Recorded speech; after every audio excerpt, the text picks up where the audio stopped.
હવે તો હું સુહાગણ થઈ ગઈ કે હવે મારું કંઈ મન નથી. તો હવે જ્યારે હું એને જ અર્પણ થઈ છું, કેવી રીતે કે મારા પરમ કૃપાળુ પરમ ગુરુને તન મન અને પ્રાણ અર્પણ કરીને સુહાગણ થઈ છું.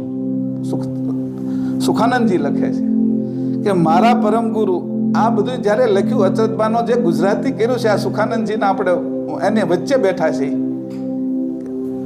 3 ડિસેમ્બરથી 29 ડિસેમ્બરથી શરૂ કરી અને 29 માર્ચ સુધી વચ્ચે જે આપણે કાર્યક્રમ કરશું ને એ સુખાનંદજીની છાયામાં કરી રહ્યા છીએ. એટલે સુખાનંદજીની છાયામાં અચરતબાની વાતો વાંચીએ છીએ. એટલે સુખાનંદજી વર્ણન કરે છે અહીંયા. ગુજરાતી તો એની મને કર્યું ને આ બધા ગ્રંથોનું.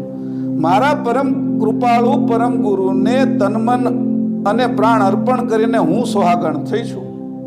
એવું સુખાનંદજી એવું કહે છે અચરતબાના કારણે કે મારું આવું જ છે. એ અચરતબાથી આવેલો કરંટ એ સુખાનંદને લાગ્યો અને એ કરંટ છે એ મને લાગ્યો ને આ તમને લગાડું છું. કરંટ છે આ, બધે જ પ્રકાશ કરશે. એટલે એના માટે કહું છું કે ક્યાં સુધી જાય આ